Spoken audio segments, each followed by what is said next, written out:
Listen carefully, my children, for I tell you a story about theft, about pride, and about justice that waits patiently for the right moment to arrive. In the gleaming towers of Lagos, where glass buildings touch the clouds and ambition flows like traffic through the streets, there worked a young woman named Chiamaka. She was not born into wealth. Her father was a taxi driver. Her mother sold vegetables in the market. But Chiamaka had something more valuable than money. She had a mind that could see solutions where others saw only problems, and a work ethic that burned like fire in her chest. She had fought her way to an internship at Sterling and Associates, one of the most prestigious business consulting firms in West Africa. Every morning, she woke at 4 a.m. to catch 3 buses from her family's small flat in Ajegunle to the company's headquarters in Victoria Island.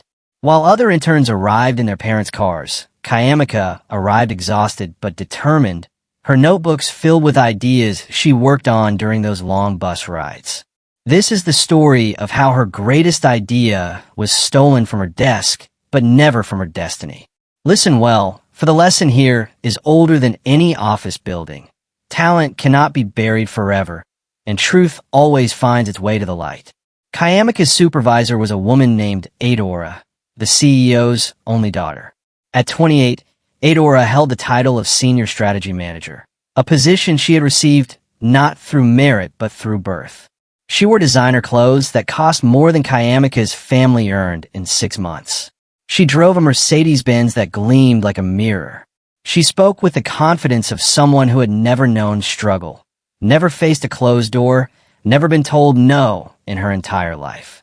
But beneath the expensive clothes and confident voice, Adora had a secret she tried desperately to hide. She had no real talent for the work. Her presentations were borrowed from others. Her strategies were copied from business journals. Her success was built entirely on her father's name and the quiet work of subordinates she never credited. The other interns whispered about her behind closed doors. She takes all the credit. She has never had an original idea. Her father protects her from consequences. But they whispered quietly because Adora had power, and power in the hands of the insecure is always dangerous. Chiamaka, focused on her work and her family's survival, paid little attention to office politics. She had no time for gossip. She had dreams to build and a family depending on her success. That innocence, that focus on work instead of watching her back, would cost her everything, at least for a time. The firm had landed a major opportunity. Intern'S Telecommunication, one of Africa's largest companies, needed a complete overhaul of their customer retention strategy. They were losing millions of naira every quarter to competitors. Whoever could solve their problem would secure a contract worth over 50 million naira and establish themselves as the leading consultant in the telecommunications sector. Every senior manager at Sterling and Associates wanted this account. Adora wanted it desperately. Her father had made it clear. This was her chance to prove herself, to show she deserved her position, to silence the whispers that she only had her job because of his name. "Bring me something brilliant," he told her. "Show me you belong in that office." For 3 weeks, Adora struggled. She stayed late at the office, surrounded by reports and data she barely understood. She hired expensive consultants whose advice led nowhere. She grew increasingly desperate as the presentation date approached. Meanwhile, Chiamaka worked quietly at her small desk in the intern bullpen. She had studied the Intern'S case obsessively, not because it was assigned to her. Interns were not allowed to work on major accounts, but because she could not help herself. Her mind was wired to solve problems. While other interns gossiped during lunch, Chiamaka studied telecommunications journals. While others left at 5 p.m., she stayed until 8 p.m., working on a detailed proposal she hoped might somehow, someday, help her career. She called it the 3-tier loyalty revolution. Chiamaka's proposal was brilliant in its simplicity and devastating in its potential impact. She had identified 3 specific customer segments Intern'S was losing and designed targeted interventions for each. For price-sensitive customers, a flexible payment plan that felt personalized. For service-frustrated customers, a complaint resolution system that actually worked. For status-seeking customers, a premium tier that made them feel valued. She backed every recommendation with data, projected every outcome with careful analysis, illustrated every concept with clear diagrams. It was 47 pages of pure strategic genius, the kind of work that should have been produced by a senior consultant with 20 years of experience, not a 23-year-old intern from Ajegunle. She kept it in a blue folder on her desk, adding to it every night, refining it, perfecting it. She planned to show it to her mentor, a kind middle manager who had promised to help her transition from intern to junior analyst. But she wanted it to be perfect first. Perfection, she believed, was her only path forward. One evening, exhausted after another 18-hour day, Chiamaka left her desk to use the bathroom. She was gone for exactly 7 minutes. When she returned, the blue folder was exactly where she had left it. She did not notice that Adora, passing by on her way out, had stopped, had stared at the folder's title page, which read Intern's Customer Retention Strategy, had quickly photographed every single page with her phone, had walked away with a small smile playing at the corners of her mouth. The presentation was scheduled for Thursday morning at 10 a.m. in the company's largest conference room. Intern's chief commercial officer would attend, along with 3 executives and Sterling and Associates' entire leadership team. Chiamaka heard about it like everyone else, through the office-wide email celebrating that Adora would be leading the pitch. She felt a small twist of disappointment. She had hoped her mentor might somehow get her proposal in front of leadership, that her work might be seen even if she received no credit. But that was a naive dream. Interns did not present to major clients. Thursday morning arrived bright and tense. Chiamaka sat at her small desk, trying to focus on data entry while her mind wandered to the conference room upstairs. At 10:15, she received a message from her mentor. Come to conference room immediately. Bring your blue folder. Her heart raced. Had her mentor shown her work to someone? Was she about to get a chance to present? She grabbed the blue folder and hurried upstairs, hope and nervousness fighting for control of her breathing. When she opened the conference room door, she froze. On the massive screen at the front of the room was her diagram, her exact diagram, the 3-tier loyalty revolution. Her words, her analysis, her data, and standing beside the screen, presenting with smooth confidence to the impressed executives, was Adora. Chiamaka's folder fell from her hands, papers scattering across the expensive carpet. Everyone turned to look at Chiamaka, standing in the doorway, papers scattered at her feet, her face a mask of shock and confusion. Adora's eyes flickered with something cold, recognition, calculation, decision, all in the space of a heartbeat. Can we help you? Adora asked, her voice sharp with irritation. You are interrupting a client presentation. Chiamaka's mouth opened, but no words came out. She stared at the screen showing her work, her strategic framework, her carefully researched data points. The Intern's executives looked annoyed at the interruption. Her mentor, who had summoned her, looked confused. Sterling's CEO, Adora's father, frowned at this breach of protocol. Finally, Chiamaka found her voice. That is my work, she said, barely above a whisper. What did you say? Adora's tone was dangerous now. Chiamaka stepped forward, gathering courage from somewhere deep inside. That strategy on the screen. The 3-tier loyalty revolution. I developed it. That is my proposal. You took it from my desk. The room went completely silent. Adora's father looked at his daughter, then at the intern, then back at his daughter. For a moment, uncertainty flickered across his face. Then Adora laughed. It was not a kind laugh. It was the laugh of someone with power facing someone with none. This is absurd, she said, turning to the room. This intern is claiming that I stole her work? That I, a senior strategy manager with an MBA from Oxford, needed to steal ideas from a girl who takes 3 buses to get here. The room shifted. The executives began to murmur, but not in Chiamaka's favor. They were looking at her with pity and annoyance. Pity that she was so delusional, annoyance that she was wasting their time. Chiamaka felt the room turning against her, but she could not stop now. She bent down and gathered the scattered papers from her folder, holding them up. These are my original notes, she said, her voice stronger now. They are dated. They have my handwriting. You can compare them to what is on that screen. It is identical because it is mine. Adora walked toward her slowly, deliberately, like a predator approaching cornered prey. She took the papers from Chiamaka's hands and glanced at them briefly. These could be anything, she said dismissively. You could have copied my work after you saw it.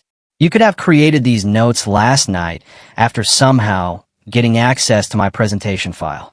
She turned to face the room, performing now.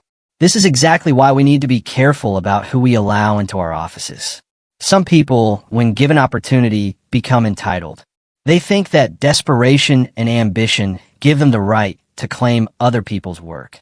Chiamaka felt tears burning her eyes, but refused to let them fall.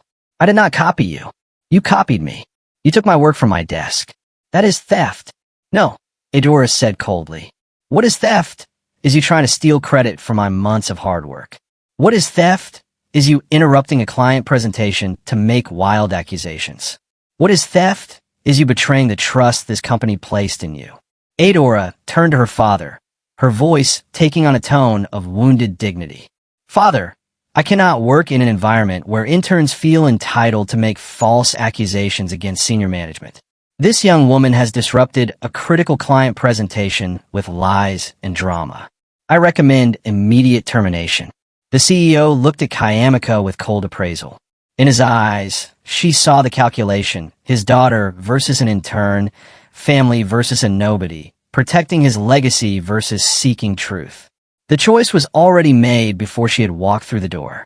Security, he called into his phone. Please escort Miss.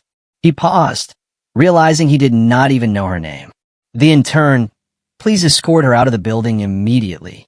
Her internship is terminated effective now. No, Chiamaka whispered. Please, just look at the dates on my notes. Just compare the files. I can prove. You can prove nothing, Adora said, her voice triumphant now. You are just another person trying to take credit for other people's hard work. Lagos is full of people like you. Desperate, grabbing, willing to lie and cheat for a chance at success. 2 security guards entered the room. They were not rough, but they were firm, each taking one of Chiamaka's arms. She looked around the room desperately. At her mentor, who looked away ashamed. At the junior managers who knew the truth but said nothing. At the den's executives who watched with detached curiosity like this was simply office drama. Please, she said one final time. I'm telling the truth. No one answered. The security guards led her out of the conference room. They walked her through the office while everyone watched. Past the rows of cubicles where her fellow interns stared with shock and pity.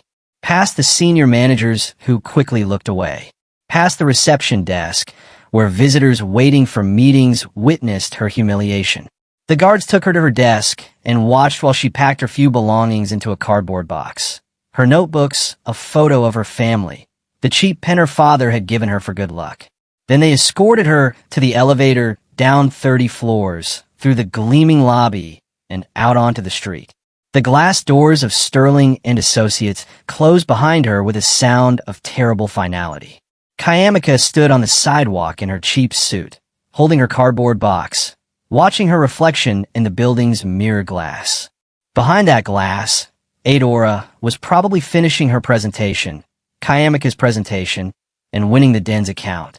She would be celebrated, promoted, given a bonus. Meanwhile, Chiamaka had nothing.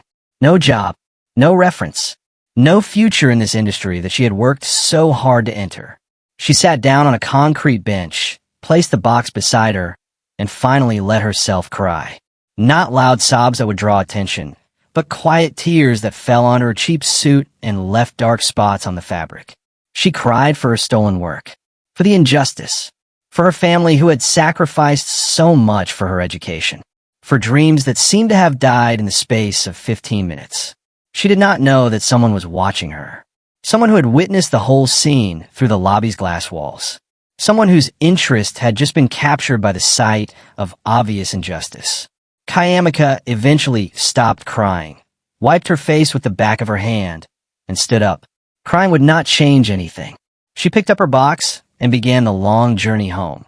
3 buses in reverse, from Victoria Island's gleaming towers back to Ajegunle's crowded streets. On the second bus, her phone rang. Unknown number. She almost did not answer, but something made her pick up. Hello, Miss Chiamaka? The voice was male, older, carrying an authority that made her sit up straighter despite her exhaustion. Yes, my name is Chitty. I work for Chief Dyke. He would like to meet with you tomorrow morning. Are you available? Chiamaka's mind raced. Chief Dyke? The Chief Dyke? The legendary businessman who had built 3 successful companies before retiring 5 years ago? Why would he want to meet with her? Yes, I am available. But may I ask why? Chief Dyke will explain when you meet. Can you come to his residence in Ikoyi at 9 a.m.? I will text you the address. Yes, I can come. Thank you. The call ended. Chiamaka stared at her phone in confusion. How did Chief Dyke even know her name? Why would a retired business legend want to meet with a disgraced intern? For a moment, she wondered if it was a scam, some cruel trick. But she had nothing left to lose. If there was even a chance this was real, she had to take it. That night, she barely slept, her mind spinning with questions and thin, fragile hope. Chief Dyke's residence was not what Chiamaka expected. Yes, it was large and beautiful, but it was not ostentatious. The compound had the feel of a place where serious thinking happened, not just wealth display. A well-dressed man who introduced himself as Chitty led her through a book-lined hallway to a study that smelled of old leather and coffee. Chief Dyke sat behind a large wooden desk, reading a document through gold-rimmed glasses. He was perhaps 70, with white hair and eyes that seemed to see straight through pretense. He looked up when she entered and smiled warmly. Miss Chiamaka, please sit. Would you like tea? She sat, her back straight despite her nervousness. Thank you, sir. Just water, please. Chitty poured water from a crystal jug and left them alone. Chief Dyke studied her for a long moment, then spoke. Yesterday morning, I was in the lobby of Sterling & Associates for a meeting that was canceled at the last minute. While I waited for my driver, I watched a young woman be escorted out by security. She was crying, but trying not to show it. She had dignity even in her humiliation. Chiamaka felt her face flush. That was me, sir. I know. I was curious, so I made some phone calls. I have friends in that building. They told me an interesting story about an intern who accused the CEO's daughter of stealing her work. About a presentation that was too sophisticated for a manager known to have no original ideas. About documents with dates that proved the intern's story, which no one bothered to examine. He leaned forward. Tell me, Chiamaka. Tell me the truth of what happened. Chiamaka told him everything. About developing the strategy over weeks of late nights. About leaving her blue folder on her desk for 7 minutes. About Adora presenting her exact work. About being fired for speaking the truth. Chief Dyke listened without interrupting, his fingers steepled in front of his face. When she finished, he was quiet for a long moment. Do you still have your original notes? He asked. Yes, sir. In my box at home. Everything is dated. My handwriting is on every page. Bring them to me tomorrow. For now, I want to ask you something more important than what happened. I want to understand how you think. He opened a folder on his desk and pulled out a paper. I obtained a copy of your original proposal from someone who shall remain unnamed. I have read it 3 times. It is exceptional work, the kind of strategic thinking I rarely see even from senior consultants. He looked at her directly. How did you develop this? Where did you learn to think this way? Chiamaka hesitated, then answered honestly. My father drives a taxi, sir. He talks to hundreds of people every week, businessmen, students, housewives, everyone. Since I was small, he would come home and tell me what people complained about, what they wanted, what frustrated them. He taught me to listen for patterns. My mother sells vegetables in the market. She taught me to watch how people make choices, what they value, what they will pay more for, and what they will walk away from. She paused. I did not go to Oxford like Adora, but I understand people. And business is just understanding what people need and how to give it to them. Chief Dyke smiled for the first time, a genuine smile that reached his eyes. I also did not go to Oxford, Chiamaka. I went to the University of Lagos and graduated with mediocre grades. But I built 3 successful companies because I understood exactly what you just said. Business is about understanding people. He stood up and walked to the window overlooking his garden. I retired 5 years ago because I was tired. I had made my money. I had proven whatever I needed to prove. But lately, I've been bored.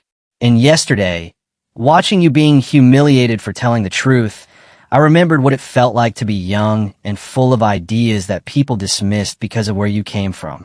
He turned back to face her. I want to make you an offer. Come work with me. Not as an intern or an assistant, but as an entrepreneur. I will mentor you. I will invest in you. And together, we will build something that will make Sterling and Associates wish they had listened. Chiamaka's heart pounded so hard, she thought it might burst through her chest. Sir, I do not understand. You do not even know me. Why would you? Because I see myself in you, he said simply. Because talent like yours appears once in a generation, and it would be a crime to let it be destroyed by someone else's jealousy. Because I am old and wealthy and bored, and you have given me a reason to build one more company. He extended his hand. What do you say? Chiamaka worked with Chief Dyke for 18 months, and they were the most intense, transformative months of her life. He taught her everything he knew, not just business strategy, but negotiation, leadership, networking, how to read people, how to build teams, how to turn ideas into empires. He introduced her to his network of powerful friends. He made her sit in on high-level meetings, teaching her to read the dynamics of boardrooms where millions changed hands on the strength of a conversation. And together, they refined her original stolen strategy into something even more powerful. If Sterling took your idea, Chief Dyke said, then we will build your idea better. We will create the company that should have hired you in the first place. They called it Intern'S Telecommunication. Chief Dyke provided the capital and the connections. Chiamaka provided the vision and the strategy. They focused on telecommunications consulting, offering the same services Sterling provided, but with better analysis, better strategies, and better results. Their first client was small, but they delivered exceptional work. Word spread. Their second client was medium-sized. Their third client was one of Sterling's former accounts, unhappy with the service they had received. Within 6 months, Intern'S had 10 major clients. Within a year, they had 20. Within 18 months, they were the fastest-growing consulting firm in Lagos, known for innovative strategies and genuine expertise. Meanwhile, Sterling and Associates began to decline. Adora, promoted to vice president after the den's success, proved to be a disaster in her new role. Without other people's ideas to steal, she had nothing to offer. Projects failed. Clients left. The company's reputation suffered. The den's account, one with Chiamaka's stolen strategy, initially succeeded. But when Dens wanted to expand the program and asked Adora for new ideas, she had none. The relationship soured. After 2 years, Dens took their business to Intern'S Telecommunication, attracted by their reputation for innovation. The loss was catastrophic for Sterling. Other clients, watching their flagship account leave, began to question their loyalty. One by one, they followed Dens to the new firm that seemed to actually understand modern business. Sterling's revenues dropped 30% in 1 year, then 40% the next. The CEO, Adora's father, watched his life's work crumbling. He knew the cause, his daughter's incompetence, his own refusal to see it, and the talent he had allowed to be cast out. In a desperate board meeting, he gave Adora one final chance. Intern'S Telecommunication is destroying us, he said, his voice heavy with defeat. They're taking our clients, our market share, our reputation. We need a partnership with them, some kind of alliance or merger. It is our only chance to survive. He looked at his daughter. I'm sending you to negotiate. You won this company the Dens account, or so I believed. Now, win us this partnership. Everything depends on it. Adora accepted the mission with false confidence, not knowing that Intern'S CEO was a mystery to the industry. The company's leadership page listed only Chief Dyke, Chairman, and C. Okafor, Chief Executive Officer. The CEO never gave interviews, never appeared at industry events, never showed her face. She was a ghost who built an empire from the shadows. Adora had no idea she would be facing. Depp Pride's telecommunication headquarters occupied the top 15 floors of a gleaming new tower in Ikoyi. The building was a statement, modern, confident, unapologetically successful. Adora arrived on a Thursday morning, dressed in her most expensive suit, trying to project confidence she did not feel. Inside, the lobby took her breath away.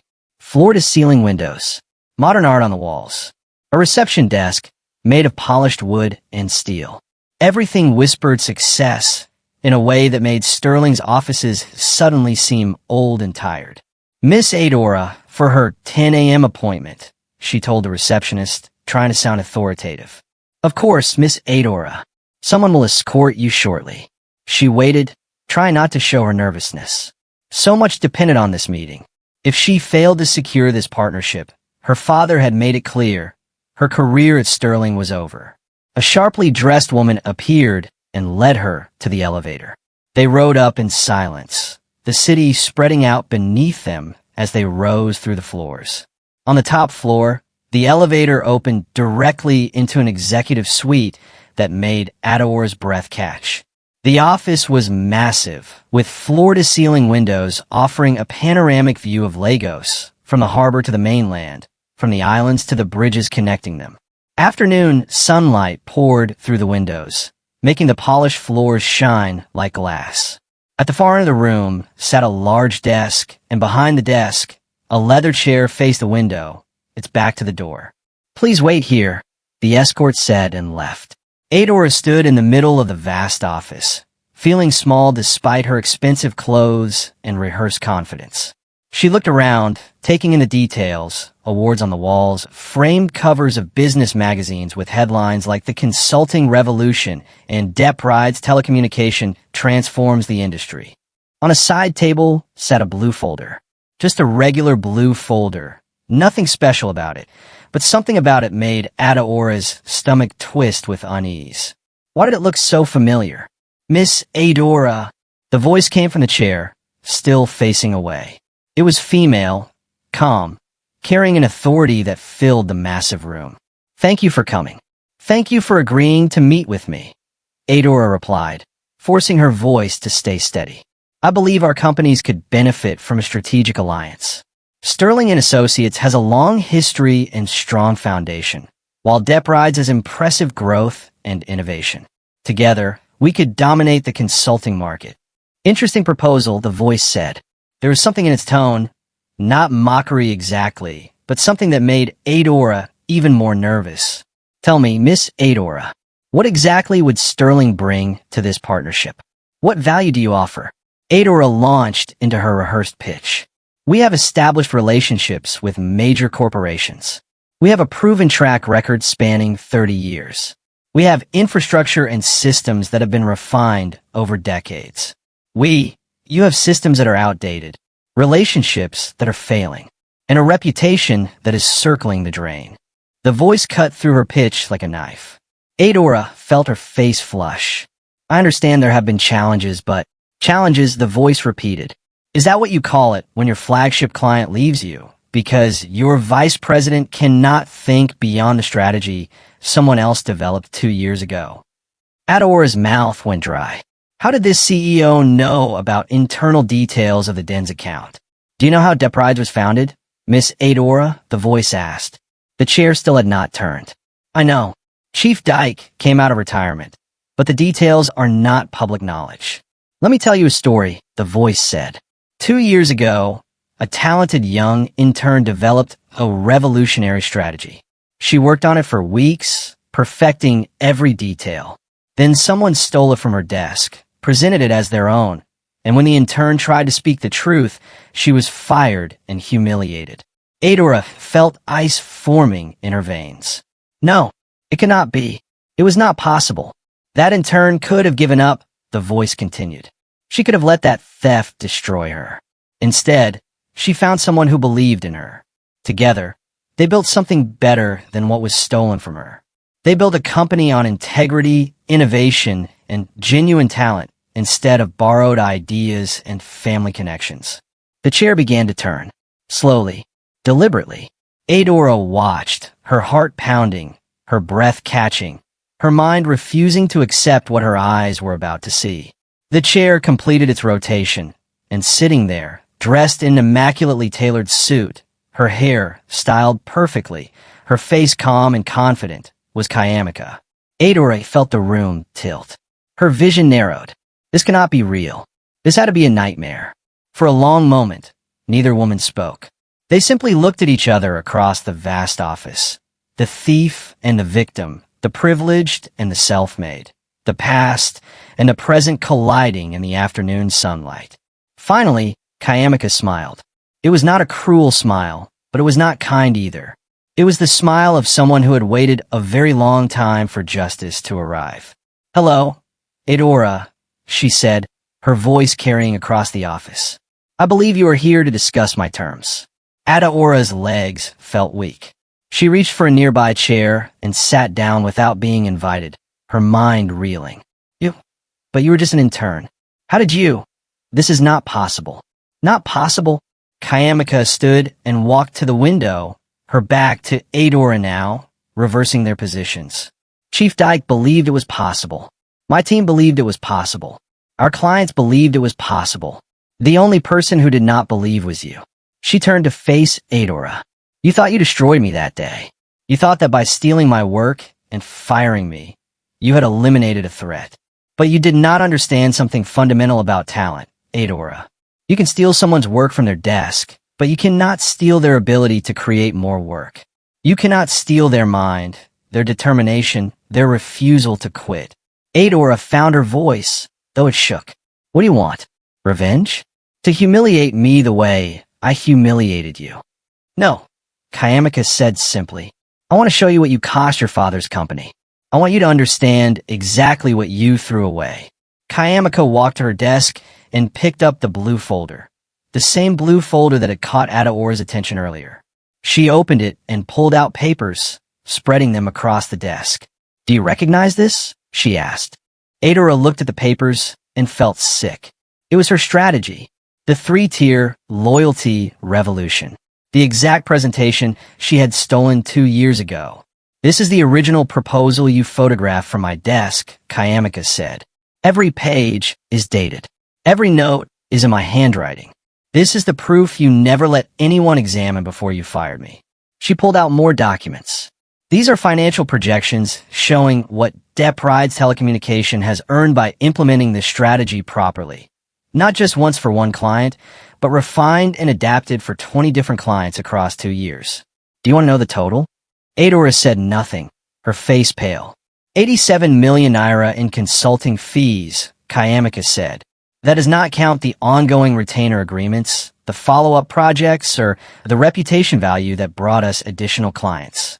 You stole a good idea, Adora, but you had no idea how to build on it, how to grow it, how to turn one strategy into a methodology that could be applied across industries." She leaned against her desk. "That is the difference between us. You know how to take. I know how to create. You needed to steal because you have nothing of your own. I can afford to give because my mind produces more ideas than I can use. You are a thief. I am a builder." Chiamaka sat back in her chair, her hands folded calmly on the desk. "Let me tell you how Deprides was built, Adora, so you understand exactly what you are asking for when you request a partnership." She pulled up a presentation on the large screen behind her. "This is the stolen strategy you presented to Intern'S. Good work, yes? Of course it is. I created it. But look at what we did with it." The screen showed the evolution of the strategy over 2 years. How it had been refined, expanded, adapted for different industries. Each iteration more sophisticated than the last. Each application generating better results. "Chief Dyke taught me something your Oxford education apparently did not teach you," Chiamaka said. "A single idea is just a starting point. True value comes from systematic innovation, from the ability to learn from each application and improve the next one. You stopped at theft. We started with my original idea and built an empire around the principle of continuous strategic evolution." She clicked to another slide.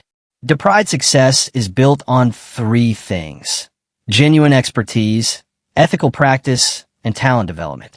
We hire brilliant people and actually let them do brilliant work. We credit them. We promote them. We build a culture where ideas flow freely because people know they will be recognized, not robbed. She looked directly at Adora. Your father's company is failing because he built a culture where the CEO's daughter can steal with impunity, where speaking truth gets you fired, where loyalty means silence in the face of injustice. That culture is poison. It kills innovation. It drives away real talent. It destroys everything it touches. Chiamaka stood and walked around the desk, standing now directly in front of Adora. Chief Dyke is my chairman, as I'm sure you noticed. Do you know what he told me when we started this company? Adora shook her head, unable to speak.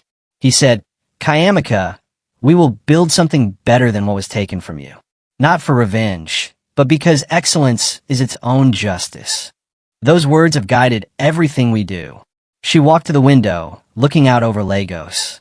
Chief Dyke could have bought Sterling and Associates 10 times over. He has the money and the connections. But we did not set out to destroy your father's company. We set out to build something excellent. That your company is now failing is a side effect of our success, not our goal. She turned back to Adora. Your father sent you here to negotiate a partnership, to save a company that is circling the drain because you were put in positions you were not qualified for and protected from consequences your behavior deserved. So let me be very clear about the only partnership I am interested in. She walked back to her desk and pulled out a document. I'm going to make you call your father now. You're going to tell him the truth, the complete truth, about what you did to me, about how the Den strategy was really created, about why I am sitting in this chair and you are sitting where you are. Adora's face drained of all color. I cannot. He will never forgive me. The board already knows, Chiamaka said calmly. Chief Dyke has been buying shares of Sterling and Associates for the past 6 months. He now owns 15% of your father's company. Enough to have a voice. Enough to demand answers. Chiamaka pushed a phone across the desk toward Adora. Call him. Tell him the truth. Or I will have Chief Dyke call an emergency board meeting where I present all of this evidence publicly, along with testimony from 3 people who witnessed you photographing my proposal, whom Chief Dyke's investigators tracked down over the past year. Adora stared at the phone like it was a venomous snake. Her hands trembled as she picked it up. She dialed her father's direct line, and he answered immediately. Adora, how did the meeting go? Did you secure the partnership? Father. Her voice cracked. Tears began to stream down her face. Father, I need to tell you something. Something I should have told you 2 years ago, on speakerphone. So Chiamaka could hear. Adora confessed everything. About finding Chiamaka's proposal. About photographing it. About presenting it as her own. About firing Chiamaka to silence her when she spoke the truth. The silence on the other end of the phone stretched, so long that Adora thought the call had dropped. Then her father's voice came through, hollow and broken. You destroyed our company for pride. You stole from an innocent girl. You made me complicit in injustice. His voice grew harder. You have cost me everything, Adora. My reputation, my life's work, my integrity. Another long silence. Put Miss Chiamaka on the phone. Adora handed the phone to Chiamaka with shaking hands. Mr. Okafor, Chiamaka said professionally. I imagine this is difficult to hear. Miss Chiamaka. His voice was heavy with shame. I owe you an apology that words cannot adequately express. I failed you. I chose family loyalty over truth. I am deeply, deeply sorry. I accept your apology, sir, Chiamaka said. What I do not accept is being asked to save the company that destroyed me for speaking truth. She paused. However, I am a businesswoman, and I see opportunity where others see only problems. Chiamaka opened a leather folder and pulled out several documents. Mr. Okafor, I'm going to make you an offer. Not a partnership, not a merger, a buyout. She slid papers across to Adora, who stared at them with tears streaming down her face. Depride's Telecommunication will purchase Sterling and Associates for 20 million naira, approximately 15% of what your company was worth 3 years ago, but more than fair given your current financial state and trajectory. 20 million? Adora gasped. That is nothing. The company is worth what someone is willing to pay for it, Chiamaka said calmly. And right now, I'm the only buyer. Your clients have left. Your reputation is damaged. Your leadership is compromised. Without this buyout, you will be bankrupt within 6 months. She looked at the phone. Mr. Okafor, this is not revenge. This is business. Your company has assets I can use, some good employees who deserve better leadership, some infrastructure that is still valuable, and a client list that, while diminished, still has potential. I will retain your ethical employees at fair wages. I will retire your company name with dignity. And I will give you and your daughter a choice. She paused. You can accept this offer and walk away with something, or you can refuse and watch everything you built disappear completely. You have until Monday to decide. Through the phone, they heard Mr. Okafor's labored breathing. And my daughter, he asked quietly, will you destroy her publicly? No, Chiamaka said. I will do what you should have done 2 years ago. Give her the truth with consequences. Her career in this industry is over, but her life is not. She can choose to learn from this, to become someone better, or she can remain bitter and blame everyone but herself. That choice is hers. She ended the call and looked at Adora directly. You have everything you thought mattered. Education, connections, family wealth. I had none of those things. Yet I am sitting here, and you're sitting there. Do you understand why? Adora could not speak. She sat with tears flowing freely now, her expensive suit wrinkled, her perfect makeup ruined, all her pride stripped away by the truth she could no longer deny. Chiamaka walked to the window one final time. I learned something from the day you destroyed me, Adora. I learned that talent cannot be stolen from your destiny, only from your desk. I learned that integrity matters more than connections. I learned that the greatest revenge is not humiliation, but simply becoming everything they said you could never be. She turned back. You mocked me for taking 3 buses to work. Those bus rides taught me more about people, about struggle, about determination than Oxford ever taught you about business. You call me entitled for speaking truth. But the truly entitled are those who take credit for others' work and face no consequences. She walked to her desk and pressed a button. The sharply dressed woman appeared. Please escort Miss Adora out. As Adora stood shakily and walked toward the door, Chiamaka spoke one final time. Your father will accept my offer. He is a businessman, and he knows when he is beaten. You will have 1 week to clear your belongings from Sterling. Use that time to think about who you want to become. After Adora left, Chiamaka stood alone in her vast office. She walked to the window and looked at her reflection in the glass.